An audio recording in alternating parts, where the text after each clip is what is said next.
I was a 45-year-old woman looking for a second chance at love, but what I found was a professional predator who knew exactly how to weaponize my faith and my heart.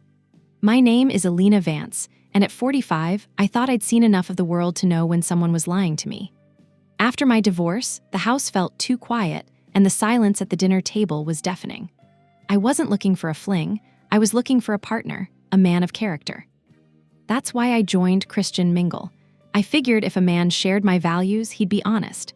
That was my first mistake, assuming that a digital profile reflects a human soul. 4 months ago, I swiped right on a man named Sergeant Miller. His profile picture showed a man with kind eyes, a strong jawline, and the steady, disciplined look of someone who had served his country. He called himself Caleb.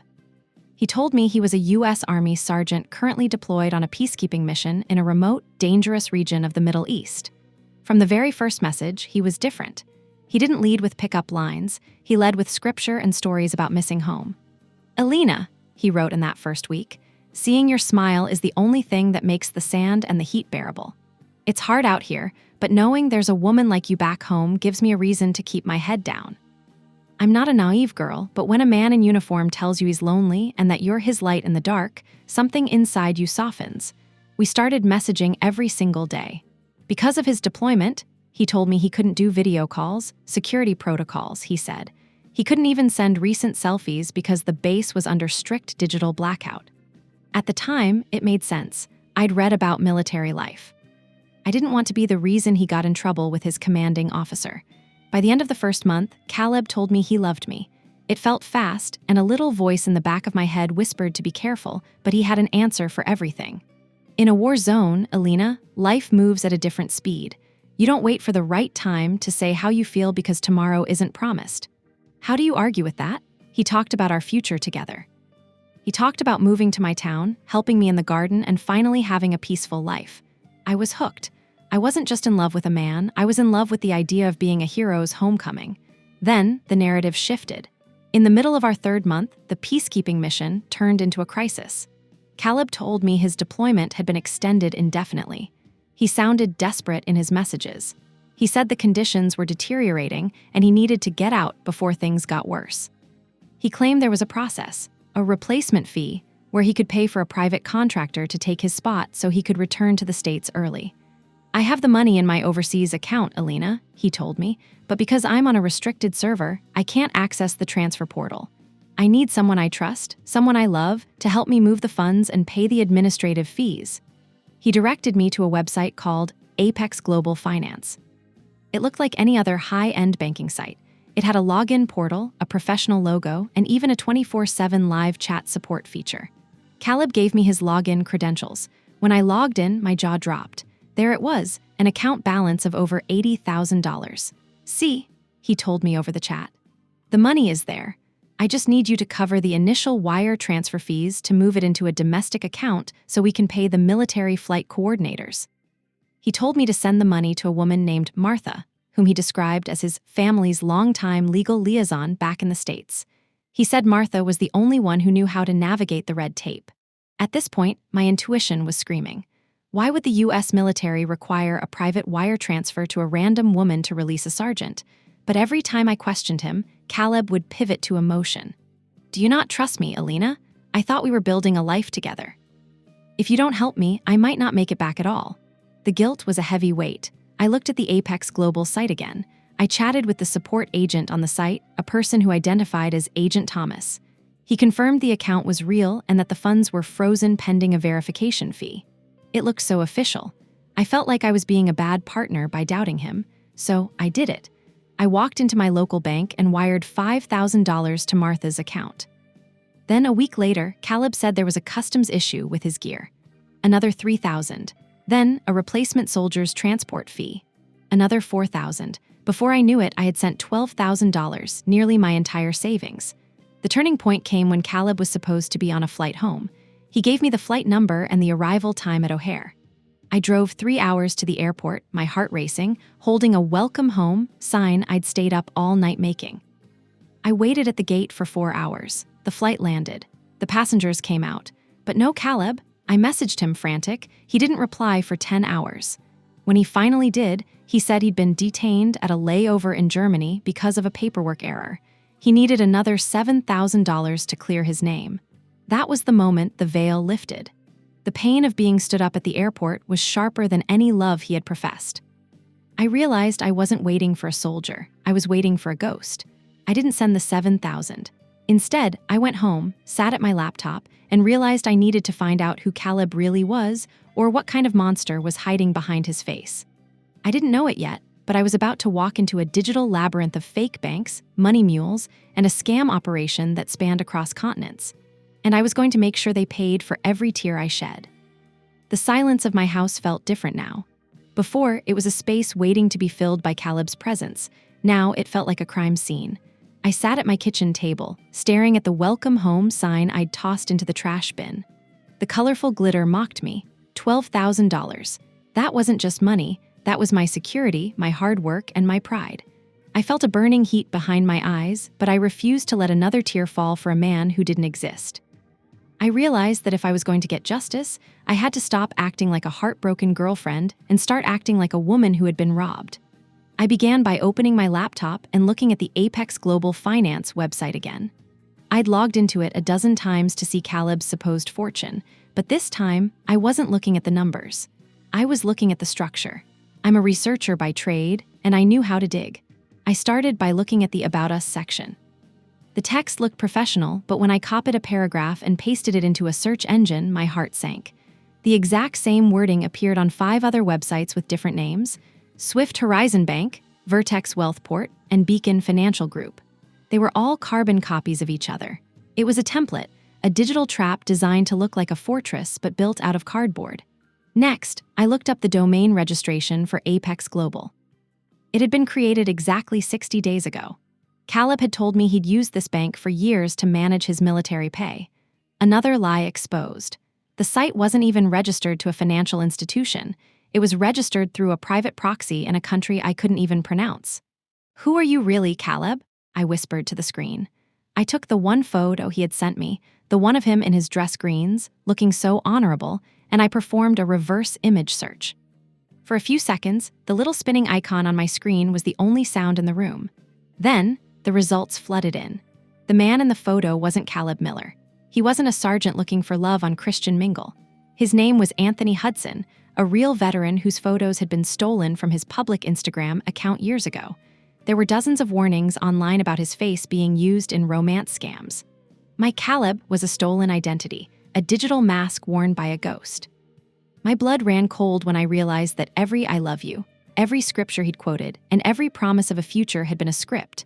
I wasn't talking to a man, I was talking to a syndicate. I needed to know where my money had actually gone. I remembered Martha, the family liaison Caleb insisted I wire the funds to. I'd sent $12,000 to a domestic account in a small town in Georgia.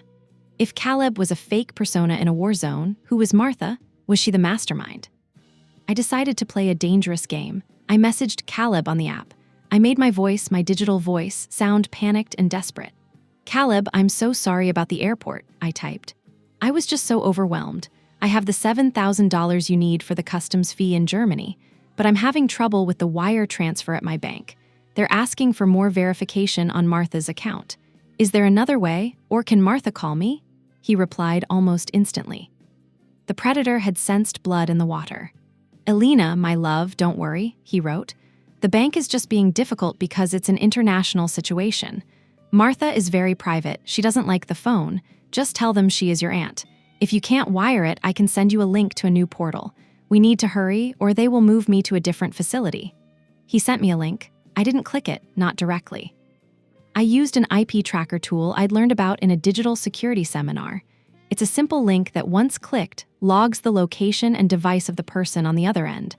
I sent it back to him, disguised as a receipt for a partial payment I claimed to have made. "I sent $3,000 just now to show them I'm serious," I lied. "Check the link to see the confirmation." I waited. 5 minutes. 10 minutes. My heart was thumping against my ribs so hard it hurt. Then my tracker dashboard pinged. The person who clicked that link wasn't in Germany. They weren't in a war zone. They were in a suburb of Lagos, Nigeria. The device was a high-end smartphone, and they were using a masked server, but the tracker had pierced through the first layer of their security. I sat back, the reality hitting me like a physical blow. I had been pouring my heart out to a group of professional scammers in a different hemisphere. They had probably been laughing at my welcome home sign while they planned their next vacation with my savings. But there was still the matter of Martha. If the scammers were in Nigeria, how were they collecting cash in Georgia? I did a deep search on the account details I'd used for the wire transfers. The name on the account was Martha Higgins, aged 71. I found her address and a landline number. She lived in a modest house in a quiet retirement community. I picked up the phone.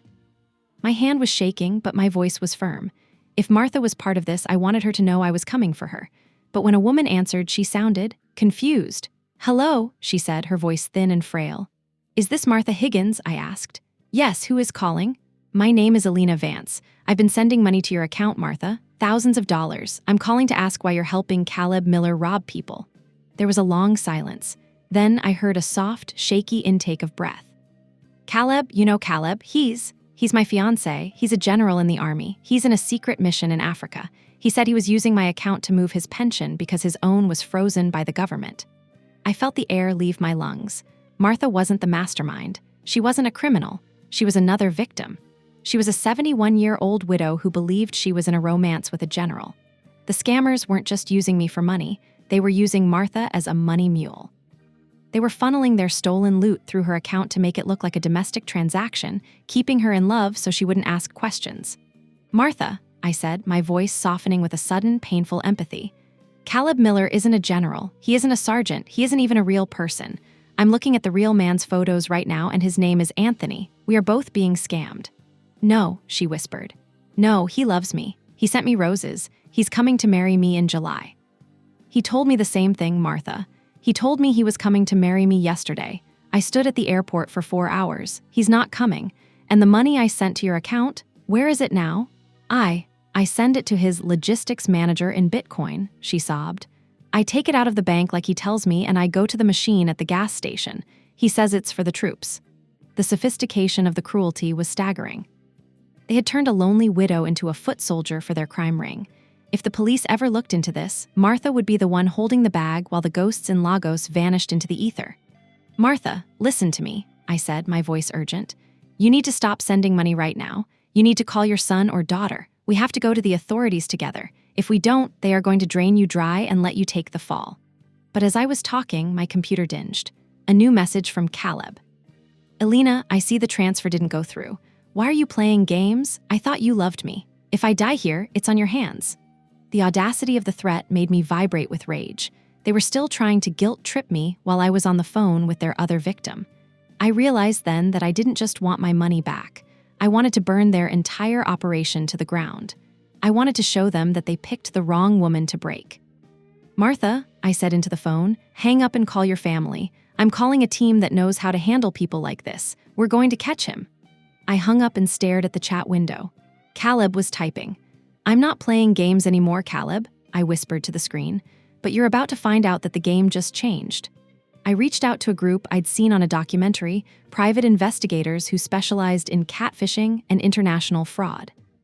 I sent them everything: the IP logs, the fake bank screenshots, Anthony Hudson's real identity, and Martha's information. The hunt was on, and I was going to make sure that the karma they deserved arrived a lot faster than any flight from Germany. The following 48 hours were a blur of digital forensics and cold, hard reality. I had contacted a specialized investigative team that dealt specifically with romance scams and international cybercrime. They didn't offer me platitudes or tell me it would be okay. They gave me a case number and a set of instructions. "Alina," the lead investigator, a man named Marcus, told me over a secure line.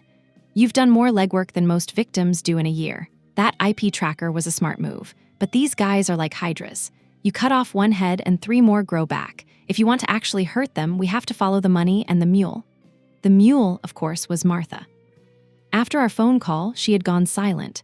I was terrified the scammers had reached her and convinced her I was the liar. It's a common tactic. They tell the victim that a jealous ex or a government agent will contact them to spread lies. They isolate the prey. I couldn't let that happen. I drove 6 hours to Georgia. I didn't care about the gas money or the time away from work. I had to see Martha in person. I had to see the face of the woman who was unknowingly laundering my life savings through a Bitcoin ATM at a Sunoco station. I pulled up to a modest brick ranch-style house in a neighborhood where the lawns were manicured and the silence was heavy. I saw an elderly woman sitting on her porch, clutching a tablet to her chest. She looked fragile, her white hair wispy in the breeze. "Martha," I called out as I stepped onto the sidewalk. She looked up, her eyes wide with fear. "Are you the woman from the phone? The one who said Caleb isn't real?" "I'm Alina," I said, walking up the steps. I didn't wait for an invitation. I sat down in the chair next to her.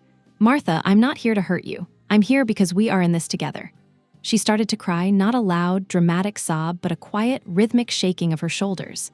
"He messaged me right after we talked. He said you were a hacker. He said you were trying to steal the general's pension and that I had to block you or he'd be court-martialed." "Show me," I said gently. She handed me the tablet.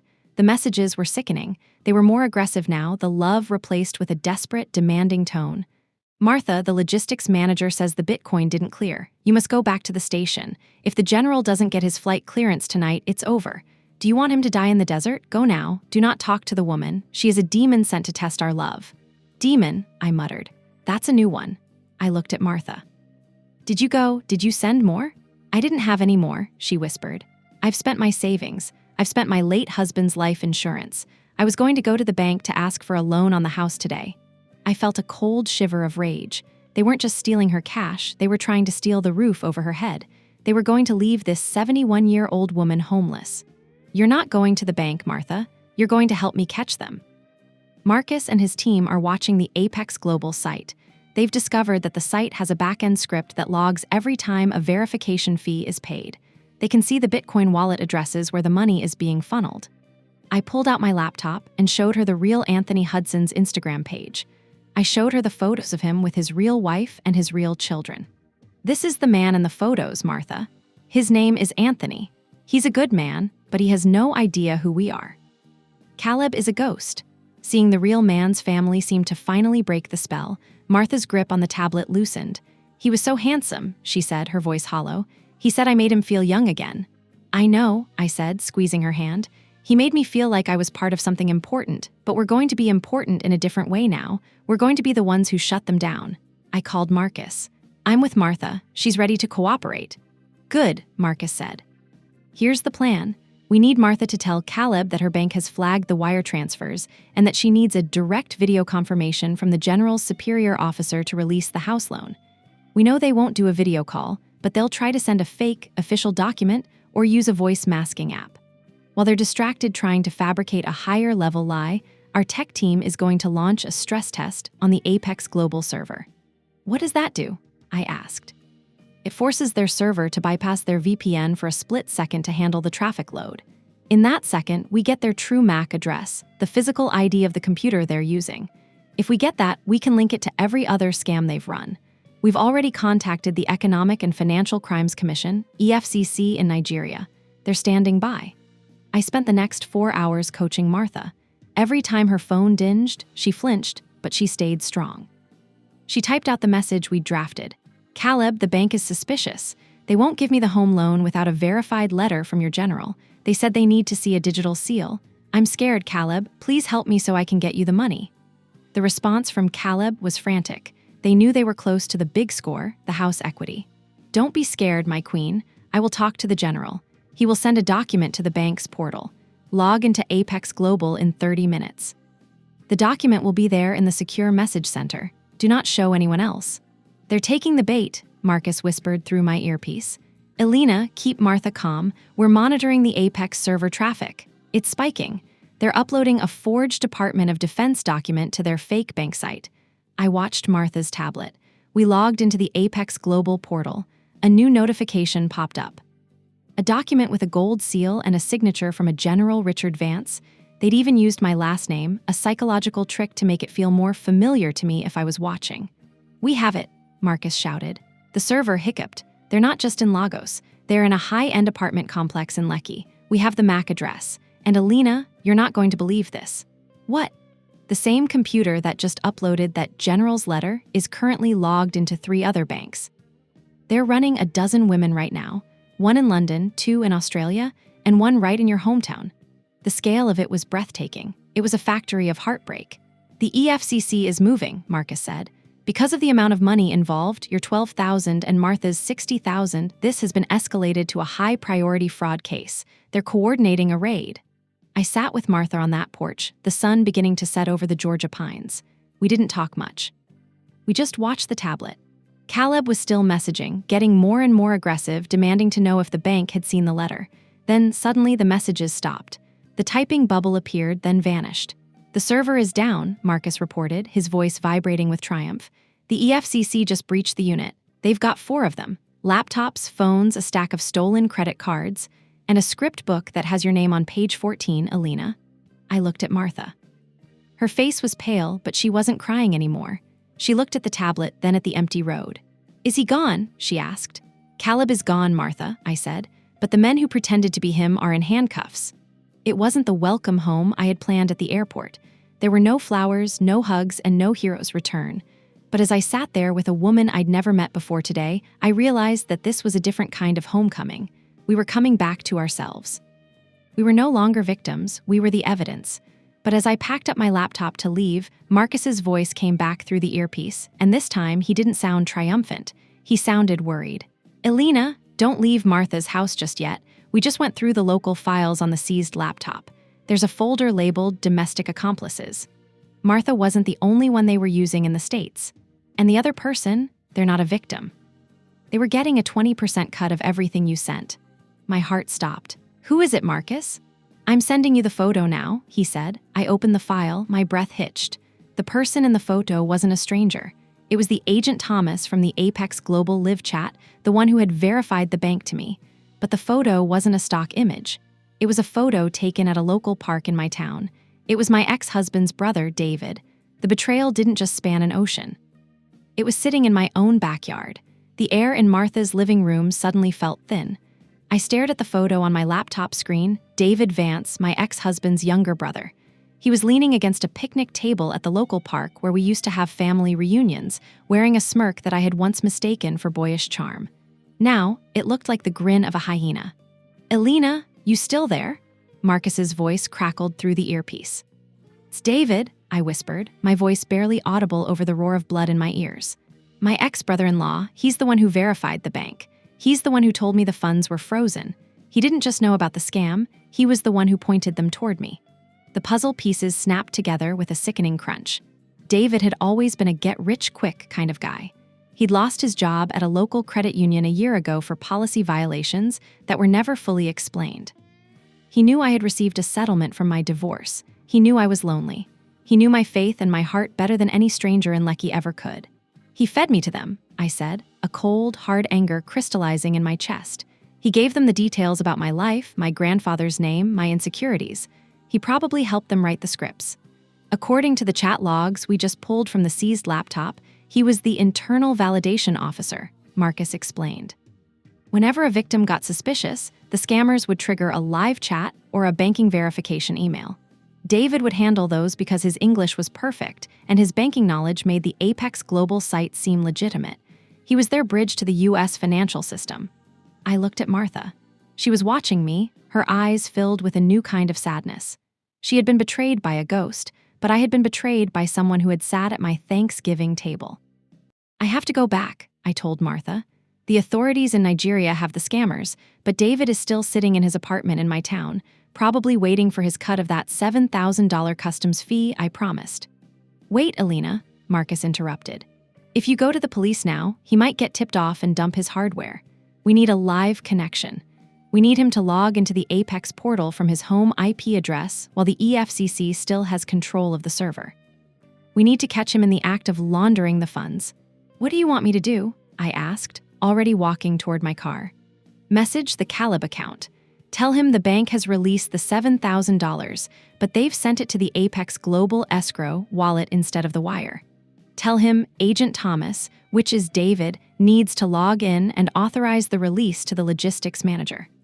If he logs in, we can pinpoint his location and get a warrant for his arrest before he realizes the Nigerians have been busted. I got into my car and started the long drive back to Ohio. My hands were steady on the wheel, but my mind was a storm. I messaged the account. I kept the tone frantic, just like they liked it. Caleb, the bank finally listened. They moved the $7,000 into the Apex escrow. I talked to Agent Thomas on the live chat earlier, and he said he could see the transaction. Please tell him to release it now so you can get on that flight.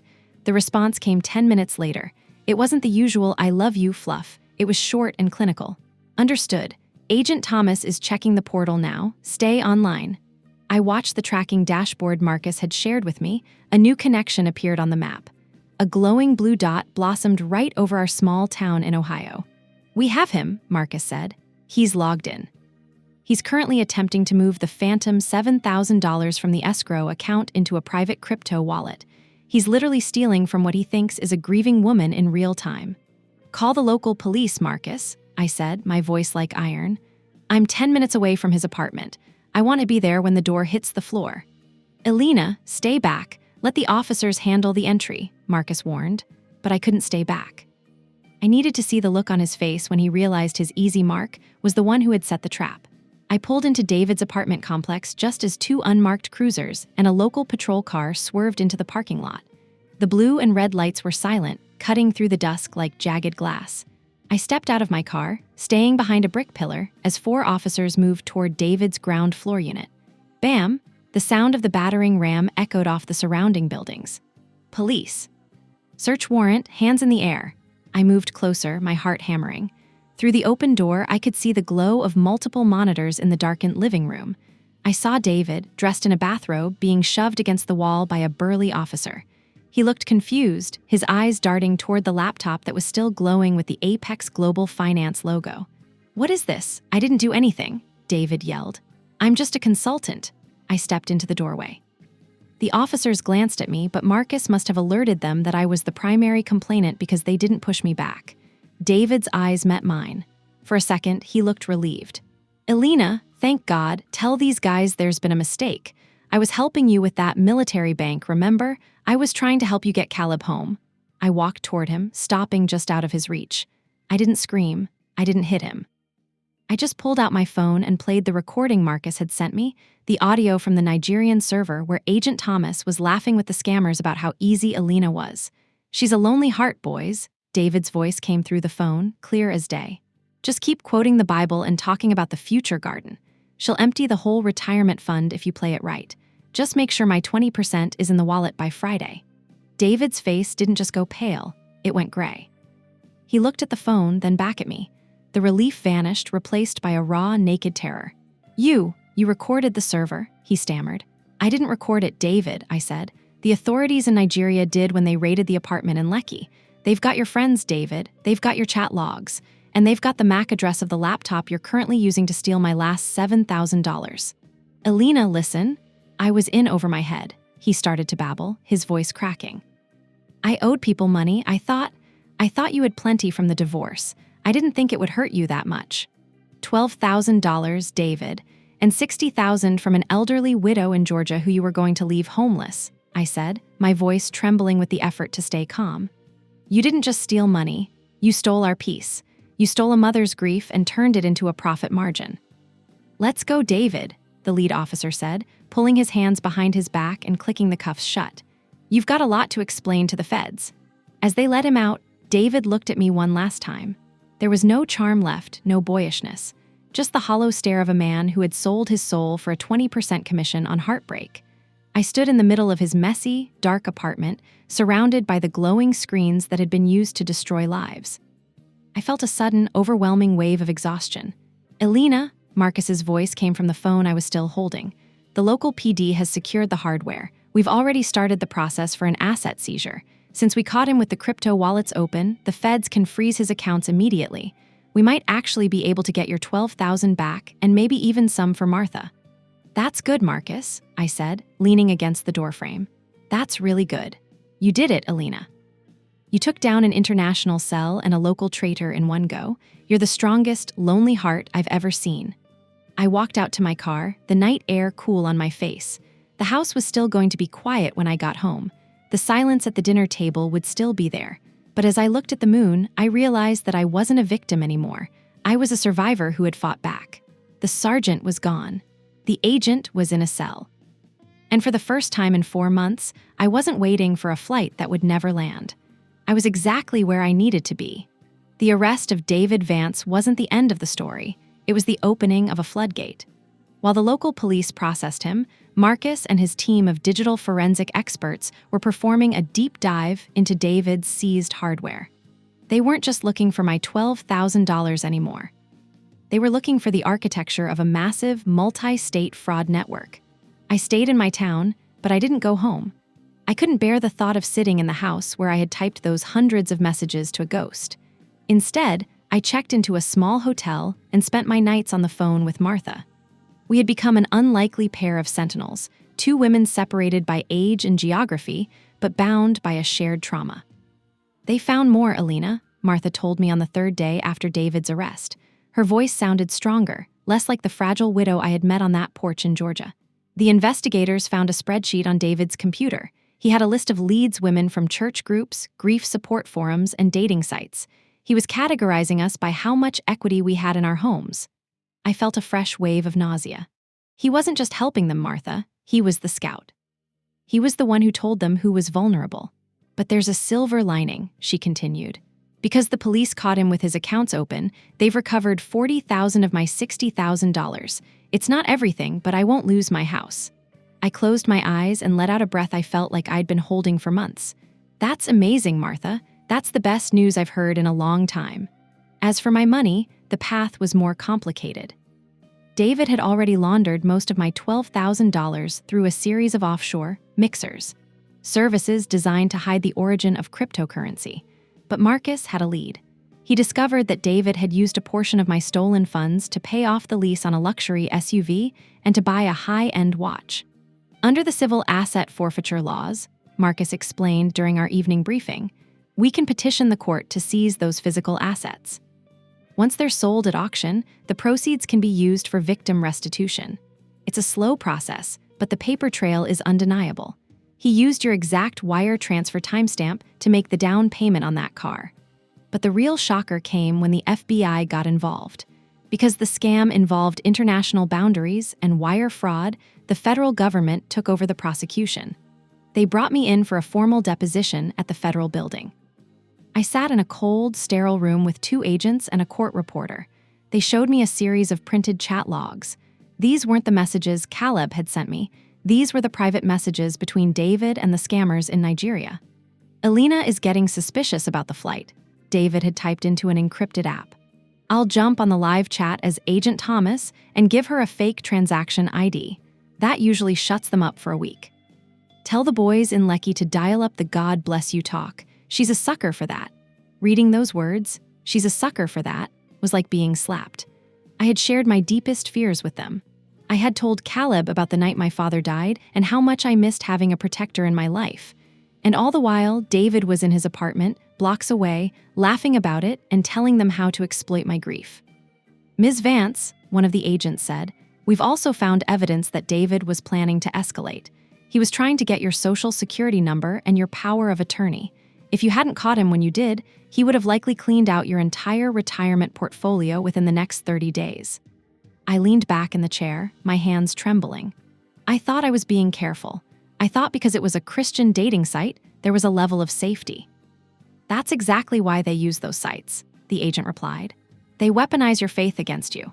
They know that people in those communities are often more trusting and willing to believe in the inherent goodness of others. David didn't just steal your money, Alina. He stole your ability to trust your own community." As the weeks turned into months, the legal noose around David's neck tightened. He tried to claim that he was a victim too, that the Nigerians had extorted him into helping them. But the evidence told a different story. The logs showed him actively recruiting other internal validation officers. Across the U.S., he was trying to build his own franchise of romance scammers. I became the lead witness for the prosecution. I had to stand in a courtroom and recount every embarrassing detail of my romance. I had to read my own desperate messages out loud while David sat there, his head bowed, no longer the arrogant man in the bathrobe. The defense attorney tried to paint me as a scorned woman who had given the money freely as a gift. "Ms. Vance," the attorney said, "didn't you tell Caleb you would give him anything he needed to come home? Isn't it true that you were so desperate for a man's attention that you ignored every red flag?" I looked the attorney in the eye, and then I looked at the jury. "I didn't give a gift to a man," I said, my voice clear and steady. I paid a fee to a fraudulent financial institution that was verified to me by a man I trusted as family. This wasn't a gift. This was a robbery committed with words instead of a gun. The jury didn't take long. When the verdict came back, guilty on all counts, I didn't feel the rush of joy I expected. I just felt a profound sense of relief that the truth was finally documented in a way that could never be erased. But there was still one more piece of the puzzle. The real Anthony Hudson, the soldier whose photos had been stolen, contacted me. He had heard about the case through a veterans advocacy group that Marcus worked with. "I'm so sorry, Alina," Anthony said over a video call. It was the first time I had seen that face move and speak with its real voice. "It makes me sick to my stomach to know my face was used to hurt someone like you. I've spent my life defending people, and to think my likeness was used to rob you. I just wanted to tell you that you're a hero in your own right for taking them down." Seeing the real Anthony, a man who was truly kind, truly a soldier, and truly nothing like the Caleb I had imagined, was the final step in my healing. I realized that the man I had loved was a patchwork of Anthony's face, David's malice, and the scammer's scripts. He was a monster made of stolen parts. I was ready for the final chapter. I was ready to see David sentenced and to close the book on Agent Thomas forever. But first, I had one last trip to make. I went back to the airport. I didn't have a sign. I didn't have a hero to meet. I just stood at the gate where I had waited for 4 hours, and I let go of the last piece of shame I was carrying. I wasn't a sucker. I was a woman who had fought an international crime ring and won. The day of the sentencing felt like the first day of spring after a decade of winter. The federal courthouse in downtown Columbus was a gray, imposing monument to the truth, and as I walked up the stone steps, I didn't feel like the broken woman who had stood crying at an airport gate. I felt like a woman who had reclaimed her life. David Vance was brought into the courtroom in orange jumpsuits and shackles. The sound of the chains clinking against the floor was a rhythmic reminder of the karma he had earned. He looked smaller, his skin sallow from months in lockup, stripped of the designer clothes and the expensive watch he had bought with my stolen dreams. The judge, a no-nonsense woman named Judge Sterling, didn't hold back. Before she handed down the sentence, she addressed David directly. "Mr. Vance," she said, her voice echoing in the hallowed room. "The crimes committed here were not just financial. You performed a surgical strike on the human soul. You took the most vulnerable moments of these women's lives, their grief, their loneliness, their faith, and you sold them for a commission. You weren't just a consultant, you were the architect of their despair." David was sentenced to 12 years in federal prison, followed by 5 years of supervised release. He was ordered to pay full restitution to me, Martha, and the 6 other women the FBI had linked to his specific IP address. Because his luxury assets, the car, the electronics, and the jewelry, had been seized, the court was able to immediately liquidate them. 2 weeks later, I received a check in the mail for $10,400. It wasn't the full $12,000, but as I held that piece of paper, the exact amount didn't matter. It was the physical proof that the predators hadn't won. But the real victory came when I visited Martha one last time. She had used her recovered funds to clear the debt on her home and had joined a local advocacy group to educate other seniors about romance scams. We sat on her porch, the same place where we had once sat in terror, and we drank iced tea in the sun. "I still have the roses he sent," Martha said, looking out at her garden. "But I didn't keep them because of Caleb. I kept them to remind myself that I am a woman worth sending roses to, and that I am strong enough to survive the thorns." I realized then that the scammers hadn't just stolen our money, they had tried to steal our sense of worth. By fighting back, we had taken it back. As for me, I didn't go back to Christian Mingle. I didn't go back to the digital world of swipes and profiles. I started volunteering at a local center for fraud victims, helping them navigate the complex world of IP trackers and reverse image searches. I turned my trauma into a toolkit for others. The house isn't so quiet anymore. I filled the silence with the voices of friends, the laughter of my real family, and the steady, peaceful sound of a life lived in the truth. David is behind bars, the Lecky cell is dismantled, and the fake Apex Global website has been replaced by a federal seizure notice. I learned that love shouldn't require a wire transfer, and a real hero doesn't need a replacement fee to come home. The only hero I needed was the one I saw every morning in the mirror. If you enjoyed this story of justice and karma, please subscribe to the channel, hit the like button, and tell us in the comments. What would you do if you found out a family member stole your home?